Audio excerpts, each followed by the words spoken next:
Eva Jospin. Bonjour Louise. Bienvenue dans cette entrevue de la revue Entretemps. On est très heureux de vous recevoir ici parce que ça faisait longtemps qu'on avait envie de dialoguer avec vous des rapports entre art et histoire. Je vais vous présenter un petit peu pour ceux et celles qui ne connaîtraient pas ce que vous faites. Vous êtes artiste plasticienne, vous travaillez avant tout avec le carton, même si vous êtes amené quand vous travaillez en extérieur à travailler avec d'autres matériaux. Vous avez été très connu d'abord pour vos forêts et dernièrement vous produisez des sculptures qui sont plus proches de ce que l'on rencontre dans les grottes italiennes. Il y a beaucoup d'architectures anciennes, de pierres également. Ça vous a amené à travailler aussi en extérieur, notamment à Giverny. Vous travaillez souvent en dialogue avec les monuments historiques dans lesquels vous exposez et c'est pour ça qu'on voulait vous écouter ici. Donc pour commencer, je voudrais vous demander quel lien est-ce que vous entretenez avec l'histoire, que ce soit un lien personnel ou un lien que vous travaillez dans votre œuvre. C'est un lien, c'est un dialogue en fait permanent parce que c'est vrai que souvent au départ d'un projet, il va y avoir une référence historique. Alors c'est pas toujours la référence principale, mais en tout cas il y a des satellites d'inspiration autour d'un projet et c'est souvent centré aussi sur un rapport à soit un dispositif, c'est souvent lié au lieu. Qui va être un peu une ligne rouge dans le projet qui va m'aider à le concevoir. Donc, par exemple, le projet du panorama au Louvre en 2016, c'était évidemment de retravailler sur les dispositifs panoramiques qui étaient très très en vogue au 19e siècle, un petit peu oubliés depuis. Ou de travailler sur la question des folies dans les jardins. Donc quand on travaille sur les folies dans les jardins, alors là les siècles s'ouvrent parce qu'on peut passer du baroque au 19e mais aussi au début du 20e, et puis il y en a encore aujourd'hui. Il y a souvent des titres qui font référence à des choses historiques. Par exemple, il y a une œuvre que j'avais appelée Capriccio qui fait référence à ces petits styles de peinture, les caprices, qui mêlent le vrai et le faux entre fausses ruines, vraie architecture, fausse architecture. Donc ça, c'est des choses qui m'intéressent beaucoup. Beaucoup des travaux sont à l'origine soit d'une fascination pour une œuvre précise, notamment tout le travail sur la broderie. Il est né de la découverte de la salle des broderies dite à l'indienne du Palais Colonna à Rome, qui m'a donné envie de travailler sur ce sujet et depuis c'est devenu un des nouveaux matériaux et d'un nouveau support de mon travail. Voilà, donc la liste est longue, mais on va l'aborder ensemble.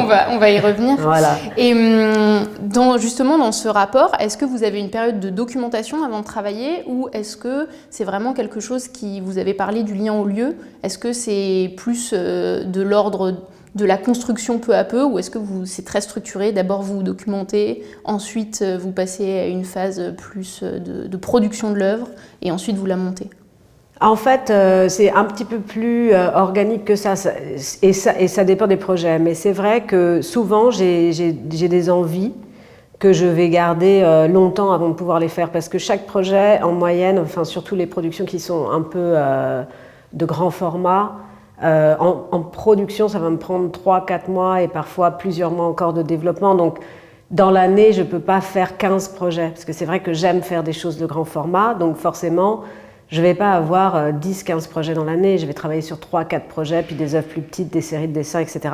Donc, j'ai beaucoup le temps de rêver à la suite et je peux accumuler comme ça des envies et des rêves pour après. Le projet, alors je vais reprendre sur des projets très précis, par exemple le projet du panorama, je pense que j'ai eu envie de faire ce projet et entre le moment où j'ai commencé à réfléchir sur cette question, à me renseigner sur ces dispositifs et le moment où je le fais au Louvre, je pense qu'il y a au moins 2 ans ou 3 ans qui sont passés. Le projet de broderie que j'avais réalisé au musée Rodin pour le défilé haute couture de Dior mais qui depuis est devenu aussi une pratique dans mon travail. C'était le Palais Colonna, je l'ai découvert en 2016, on a fait le projet en 2021 et entre-temps, j'avais continué à regarder des choses, j'avais travaillé avec une brodeuse qui était venue faire un échantillon à l'atelier, donc j'aime bien garder un pied dans un projet et finalement, le rapport à l'histoire, justement, je le vis pas du tout comme une période de documentation, mais je le vis comme une période de rêve, c'est-à-dire que c'est chaque fois que je vais trouver soit une gravure, une photo, quelque chose qui va se relier à ses envies, ça me permet de patienter et de rêver les projets en attendant de les concrétiser peut-être un jour ou peut-être jamais. Voilà.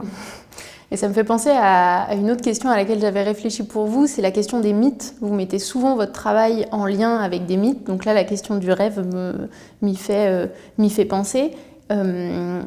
Est-ce que c'est pour vous quelque chose qui est là encore est explicite, ou est-ce que vous êtes plutôt dans une création de décors pour que des mythes potentiels puissent y arriver ? C'est plutôt cette deuxième voie qui est la mienne, c'est-à-dire finalement de créer des espaces qui pourraient être les lieux du récit. C'est pour ça qu'après on reviendra peut-être aussi sur le rapport particulier quand je dois faire des installations dans des lieux qui sont chargés d'un point de vue historique. Donc ça c'est encore un autre sujet qu'on va peut-être ouvrir après, mais c'est vrai que moi je préfère en fait travailler sur des espaces possibles qui se relient en plusieurs points de l'histoire.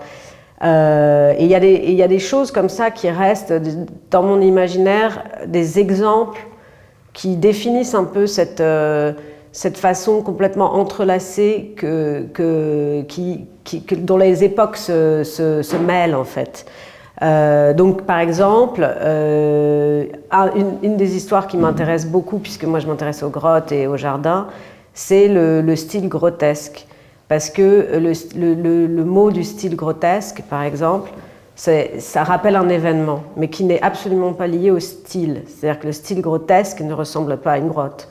Mais ça rappelle l'événement du garçon qui tombe dans une grotte, et en fait, c'est le Domus Aurea à Rome. Donc là, on a un mot qui se relie à un événement que la plupart des gens ne connaissent pas, parce qu'il faut vraiment faut avoir eu envie ou faire de l'histoire de l'art pour savoir que c'est lié à ça. Et donc là, je trouve ça intéressant parce que c'est un titre qui rappelle un fait et pas une forme. Et par ailleurs, quand on s'intéresse un peu aux ordres architecturaux, on voit qu'il y a des éléments, par exemple dans le style dorique, il y a des éléments extrêmement précis comme les triglyphes et d'autres, il y en a vraiment d'autres, qui étaient des pièces faites en bois quand les temples grecs étaient faits en bois. Et puis quand on passe à la pierre et notamment au marbre, finalement par fidélité à l'esprit des temples anciens, on utilise une forme qui n'a aucun besoin structurel en marbre. Donc il y a une réminiscence de quelque chose qui était un truc de charpentier, et on trouve ça même jusqu'à Washington. Donc c'est très intéressant de voir comment en fait une chose parfois s'oublie, parce que finalement il y a eu un usage et on a voulu conserver quelque chose du temps mais qui a plus de fonctionnalité, et à un autre moment au contraire ça raconte un événement extrêmement précis. Et donc c'est pour ça que moi dans mon rapport aux œuvres en fait j'aime justement ces espèces de temps mêlés. Un autre exemple, j'adore la Villa d'Este à côté de Rome, qui est à Tivoli. Et la Villa d'Este, c'est donc un palais avec un jardin incroyable, des grottes baroques, enfin vraiment ça vaut le coup d'y aller. Elle est juste à côté de la Villa Adriana, donc c'était la villa de l'empereur Adrien.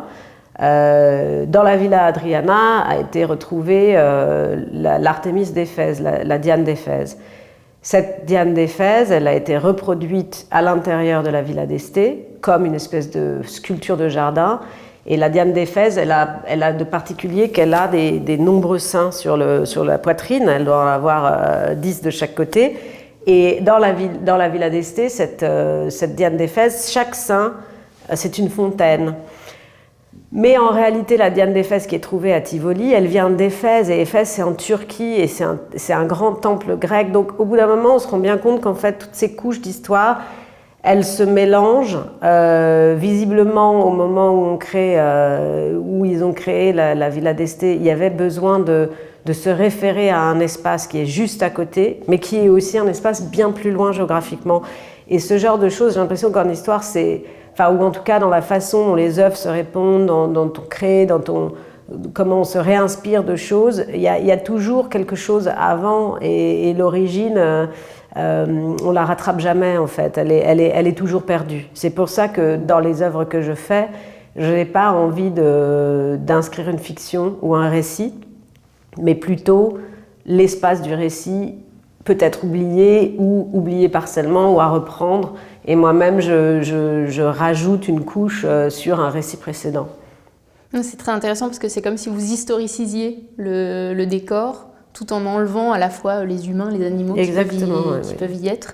Et c'est vraiment, c'est d'ailleurs quelque chose qui, moi en tout cas dans la réception personnelle que j'ai de votre travail, qui touche beaucoup, c'est-à-dire qu'on peut y voir, ça convoque des choses. Et ça convoque des choses qui sont très différentes et c'est pour ça que c'est assez intéressant.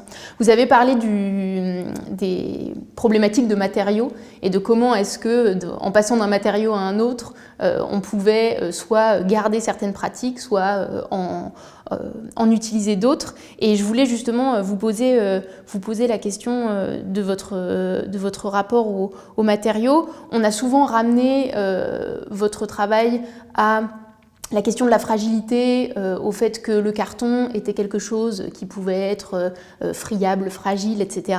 Les historiennes et les historiens, mais les archéologues aussi, qui travaillent là-dessus et qui pratiquent des matériaux très anciens, savent bien que ce ne sont pas les caractéristiques en soi d'un matériau qui va déterminer sa conservation, mais bien plutôt si on choisit de le conserver ou pas. Voilà, c'est exactement ça, oui. Et du coup, je voulais savoir pourquoi est-ce qu'en dehors de ça, le carton restait un de vos matériaux de prédilection, en dehors même de sa dimension éventuelle de fragilité.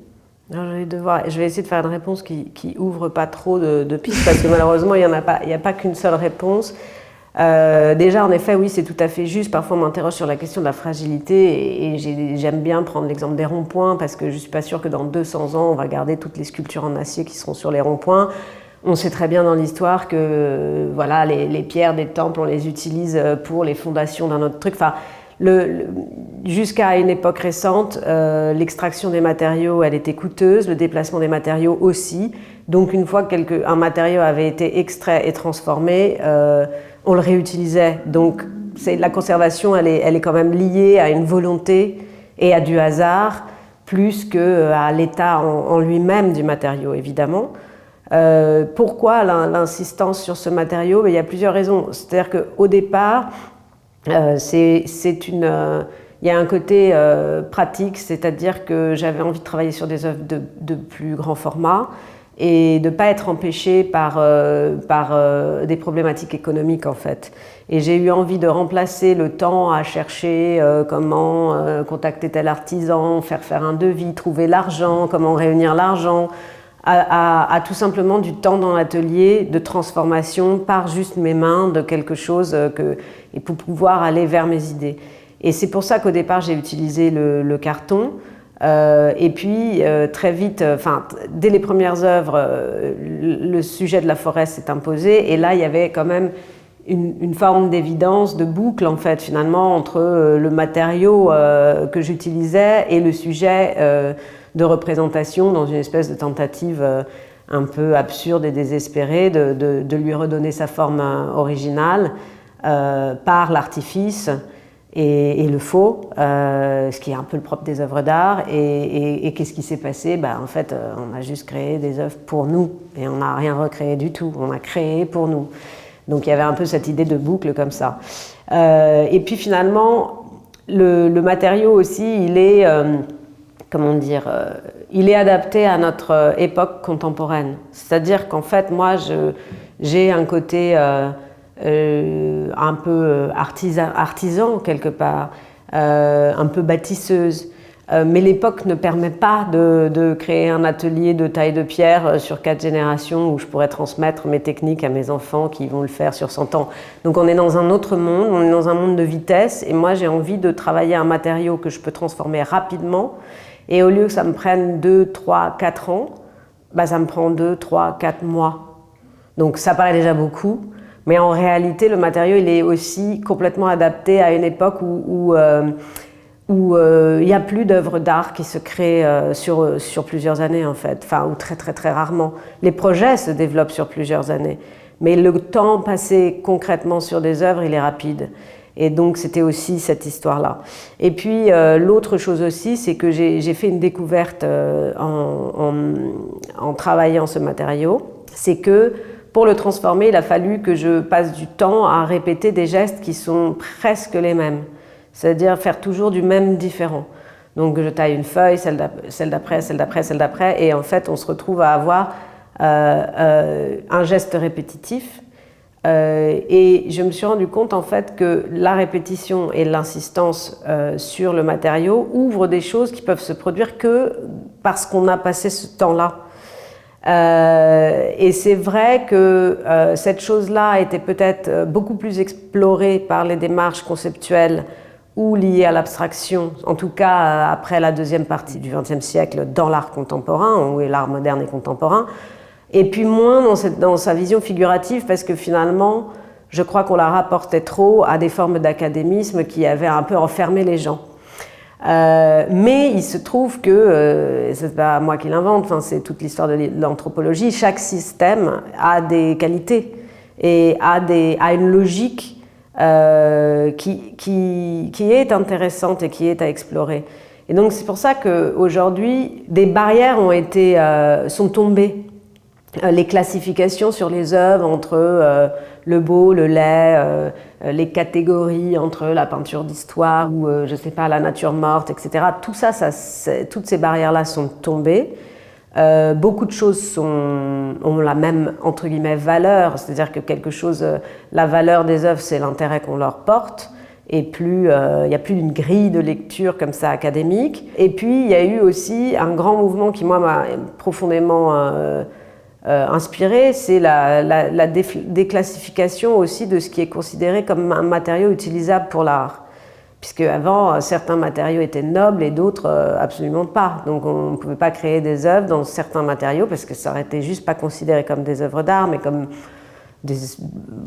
peut-être de l'artisanat, peut-être rien d'ailleurs. Le carton a aussi beaucoup été utilisé pour des pré-projets. Voilà, exactement, comme un matériau transitoire vers l'œuvre définitive. Et d'ailleurs, on dit un carton en tapisserie. Un carton, c'est souvent la peinture préparatoire d'un projet qui va être réalisé. Cette chose-là, c'est intéressant parce qu'en fait, quand on voit que finalement, donc toute la question des matériaux, elle est déclassifiée, tous les matériaux peuvent rentrer dans l'art contemporain, des matériaux éphémères ou pas, on peut même faire rentrer, enfin je veux dire, les artistes de l'arte povera utilisaient des pièces avec du café, des salades, alors il faut juste changer la laitue tous les jours, enfin voilà, donc tout ça, ça s'est ouvert, mais c'est réouvert la possibilité de regarder des formes qui ont ennuyé tout le monde à un moment. Donc la question des ordres architecturaux, la question de la répétition, la question de l'ornement, la question du voyage en Italie, toutes ces choses-là, en fait, aujourd'hui, elles m'amusent beaucoup parce que elles ont un côté, même si tout est accepté aujourd'hui, presque transgressive. Désuet aussi. Désuète, mais un peu transgressive aussi, parce que je pense qu'il y a encore 20 ans, ces sujets-là, ils étaient encore un peu bannis quelque part. Et c'est vrai que tout ça, ça m'amuse profondément parce que, un, ça m'amuse, mais deux, ça me relie à cette question de porosité des époques dont on a parlé précédemment. C'est-à-dire que comment, en fait, les choses sont très intriquées, entrelacées entre elles, les époques aussi, les styles aussi. Et je trouve fascinant certaines permanences, par exemple. Si on va au musée archéologique de Naples, dans la salle du bas, il y a le marathonien, tout ça c'est très, très connu. Si on regarde en fait les petits cartels, la plupart de ces sculptures, il y a écrit que ce sont des sculptures qui ont été faites souvent entre le 1er siècle avant Jésus-Christ, après Jésus-Christ, mais ce sont des copies de sculptures grecques qui datent pour certaines 700 ans avant. Alors moi, ça, je ne le comprends pas conceptuellement. Parce qu'aujourd'hui, on est dans un monde où, en fait, je ne sais pas dans quel monde on pouvait conserver pendant 700 ans le même. Je ne sais pas. Je ne sais pas comment ils ont fait, en fait.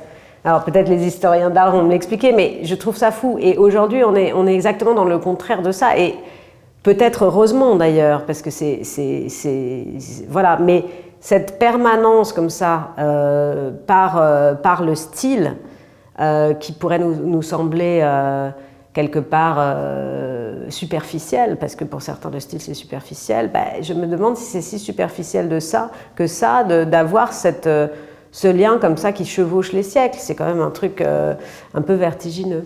Oui, et puis ça pose la question de est-ce qu'on y voit toujours la même chose? Est-ce que, en fait, même si nous, on a l'impression que c'est la même chose, est-ce qu'en 700 ans, on y a toujours vu la même chose? Est-ce que véritablement ça a incarné la même chose? Et c'est évident que c'est certainement pas, mais ce qui est fou, c'est que, en fait, en termes d'histoire, ça ne peut être qu'une question sans réponse, parce qu'il y a un énorme trou entre les deux. C'est qu'on sait que les Romains ont repris une grande partie de la culture grecque, ont transformé leur mythe, on le sait. Mais pourquoi et comment ça s'est passé, il y a un trou, il y a très très peu d'éléments. Donc c'est vrai que du coup, on peut essayer d'imaginer quelle est cette logique. Ça paraît très étrange. Après, peut-être qu'au fond, c'est une logique que nous-mêmes on a, puisque là, sur le chantier de Notre-Dame, qu'est-ce qu'on va faire? Est-ce qu'on va reproduire à l'identique ou pas? Et puis, ce rapport à l'histoire, il peut être très très différent au Japon ou en Chine, où chaque année, on refait la même chose du même temple exactement, mais il n'y a pas cette fétichisation de l'ancien ou de la pièce d'origine, en fait. Et qui, au bout d'un moment, le temple sera entièrement refait. Et entièrement, totalement, en fait. Il n'y a plus que la forme. Donc, tout ça, c'est des questions qui sont intéressantes. Ça me fait penser à quelque chose. Vous, dans la plupart de vos œuvres, vous mettez en relation une architecture ancienne et du végétal. Il y a toujours beaucoup de végétal. Avant, il n'y avait que du végétal. Et maintenant, il y a à la fois du minéral et du végétal. Et on a toujours l'impression que ce sont des ruines de tout temps. C'est-à-dire que c'est comme si elles avaient toujours été ruines et en même temps qu'elles le seront toujours, qu'elles n'ont pas, qu'on arrive dans un espace qui est assez mythique dans ce sens-là, c'est-à-dire qu'on n'a pas l'impression que les grottes que vous avez produites ont un jour été neuves. Et, oui. Et je trouvais ça intéressant dans la question de la manière dont on peut produire quelque chose qui est déjà vieux. C'est-à-dire qui est déjà une ruine, qui est déjà pensée comme ça, et en même temps qui n'est pas mise en scène comme une ruine. Alors oui, je dirais que moi, mon imaginaire, il y a un peu la ruine, mais il y a aussi beaucoup l'architecture troglodyte. Et alors là, du coup, on n'est pas dans la ruine, on est dans l'excavation.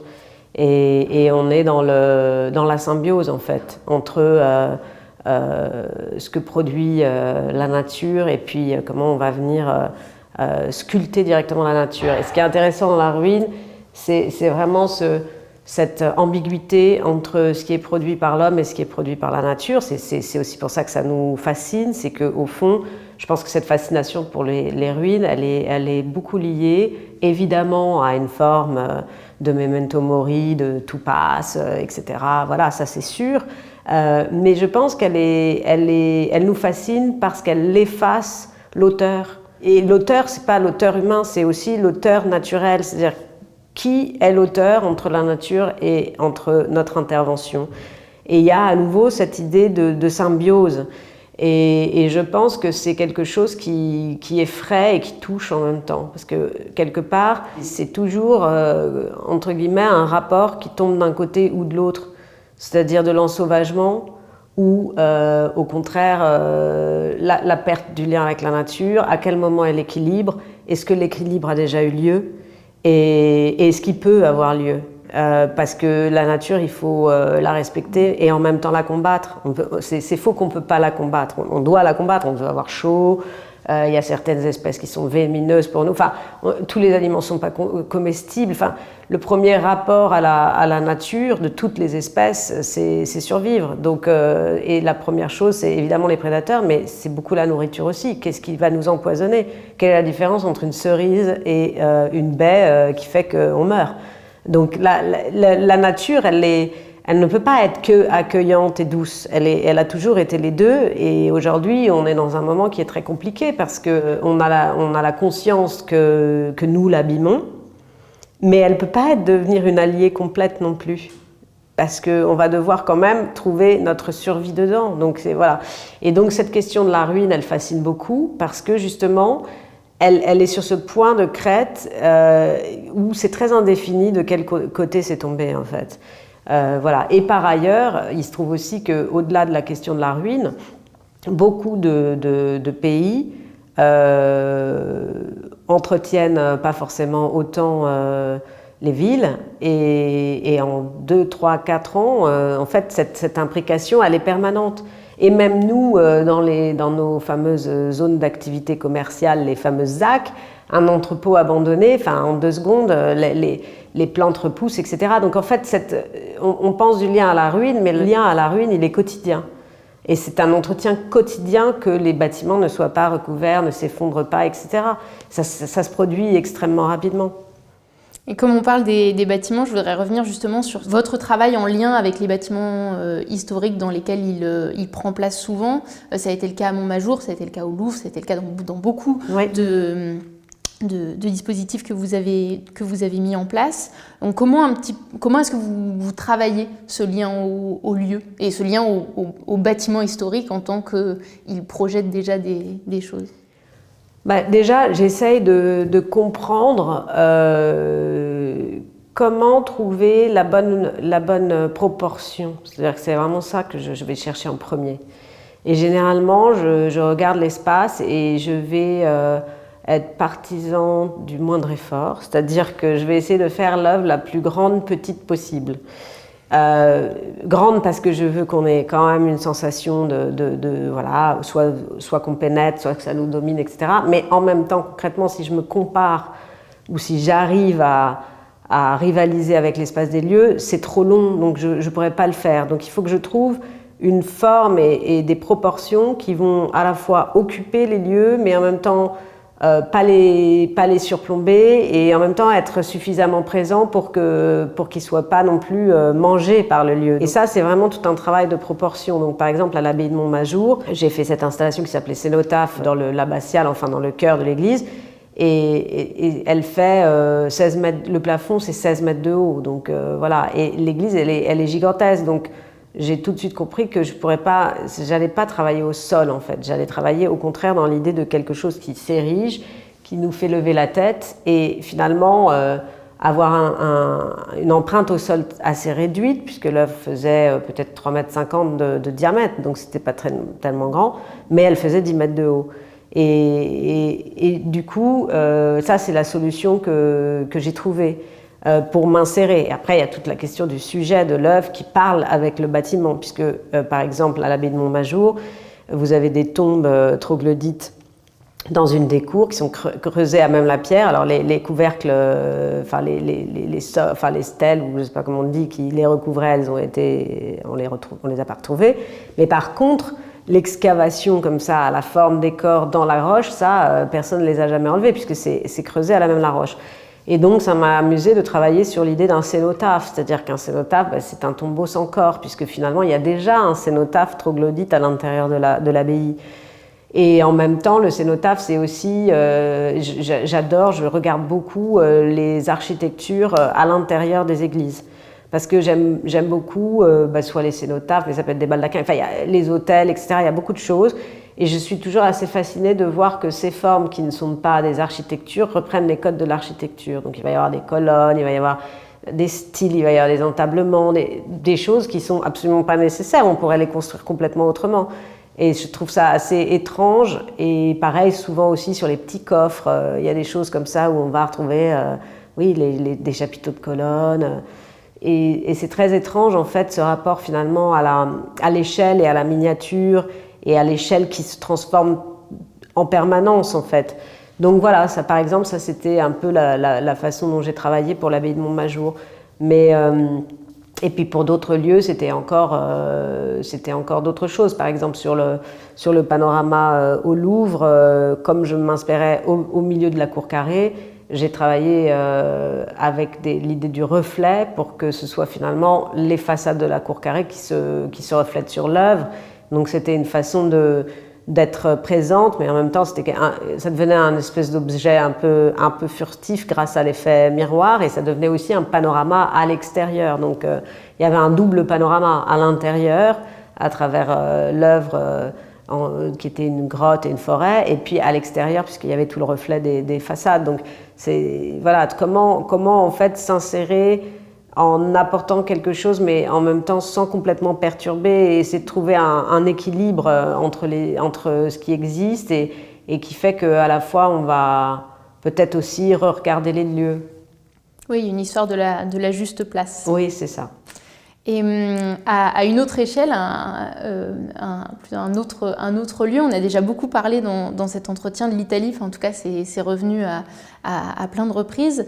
Et je voulais savoir justement quel était votre lien à ça. Vous êtes parti en résidence à la Villa Médicis pendant un temps assez long. Est-ce que vous continuez à retourner en Italie? Est-ce que c'est toujours un lieu d'inspiration ou c'est un espace dans lequel vous avez bien d'autres pratiques que juste un espace d'inspiration? Oui, non, c'est un lieu d'inspiration depuis très longtemps en fait, parce que c'est depuis, je dirais que j'ai commencé à aller en Italie à l'âge de 13 ans, 14 ans. Pour moi, l'adolescence, ça a dû être une forme d'ailleurs idéale, c'est-à-dire que c'était un lieu, un pays, j'ai appris la langue assez jeune. Et donc, en fait, c'était un peu une espèce de monde très proche, mais différent. Et comme souvent à l'adolescence, on a beaucoup besoin de s'échapper. C'était un peu mon échappatoire. Donc ça a été quelque chose de très important. Et après, il se trouve que dans ma formation aux Beaux-Arts, au début, j'ai été pendant 2 ans dans l'atelier d'un peintre qui s'appelait Pierre Caron, qui est décédé récemment, et qui avait été élève de Balthus et qui avait un peu cette tradition. Il avait été pensionnaire à la Villa aussi, donc la Villa c'était un peu mythique. Il y avait beaucoup de choses comme ça qui nous a transmis sur la peinture, mais sur l'amour de l'Italie, sur ce lien des artistes à l'Italie, et qui est cette idée du grand tour, cette idée du voyage en Italie de l'artiste qui est nécessaire pour sa formation. Et c'est vrai que c'est quelque chose qui n'a plus de sens aujourd'hui. Évidemment que les jeunes artistes n'ont pas besoin de faire un voyage en Italie pour parfaire leur formation. Mais en même temps, si, parce que voilà, on y trouve toujours quelque chose. Donc ce lien-là m'amuse énormément. J'aime beaucoup voir aussi comment, quelque part, alors c'est pas la seule influence, mais c'est vrai qu'en Europe, on a l'impression que l'Italie c'est comme un centre et le reste de l'Europe c'est les branches de l'étoile, quoi. C'est-à-dire que chaque pays a fait son propre voyage en Italie, donc ça donne quelque chose en Allemagne, ça donne quelque chose en Espagne, en France, en Angleterre.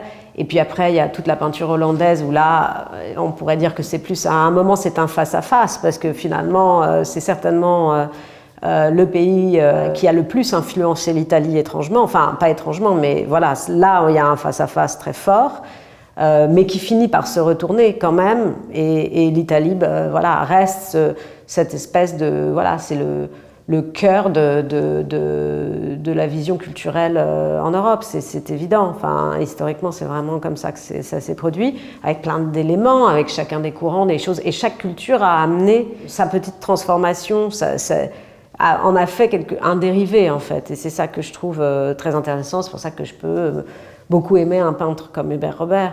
Pas seulement pour ce qu'il fait, mais aussi parce que c'est un Français qui se confronte à cette vision et qui la ramène, en fait. Et ça m'amuse beaucoup. Et qu'est-ce qu'il en fait dans les jardins, comment il le fait, et tout ça, je me sens très proche de cette vision-là. Parce qu'en fait, c'est une possibilité de rêverie, en réalité. C'est pas du tout quelque chose qui est imposé comme une loi, mais au contraire, c'est un ailleurs, c'est un lointain, c'est une rêverie possible, et je pense que beaucoup d'artistes, ce voyage en Italie, l'ont vécu comme ça. Et ça me fait penser à la fois à deux choses, vous choisirez ce à quoi vous voudrez répondre, à la fois la dimension collective, c'est-à-dire est-ce que la question du voyage en Italie, c'est aussi la question de s'entourer d'autres personnes, découvrir un autre milieu artistique, découvrir d'autres relations à l'art. Et la deuxième chose dans ce que vous venez de dire, c'est la question du jardin, dont on n'a pas parlé et qui, à la fois moi, m'intéresse, mais je pense intéresse pas mal de gens, parce que vous avez travaillé dernièrement à Giverny, mais vous avez travaillé parmi vos premières œuvres à Chaumont-sur-Loire, qui est, pour ceux et celles qui ne connaîtraient pas, un très bel endroit de jardin et de travail de l'art du jardin. Et voilà, donc c'était les deux choses qui me venaient, c'est-à-dire la dimension collective du travail et la relation au jardin.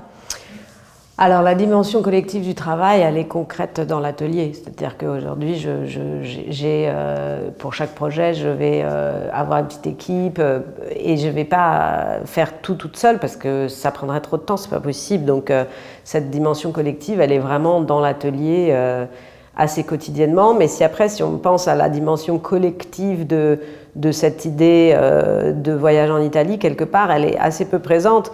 Et presque au contraire, elle est assez solitaire, parce que ce qui m'amusait aussi, et ce qui m'amuse toujours dans cette question, c'est de voir que quelque chose est totalement central et écrasant, et puis devient complètement périphérique. Et le voyage en Italie d'aujourd'hui, si on pense à cette réminiscence comme ça du 19e, 18e, c'est totalement périphérique, c'est absolument pas au centre.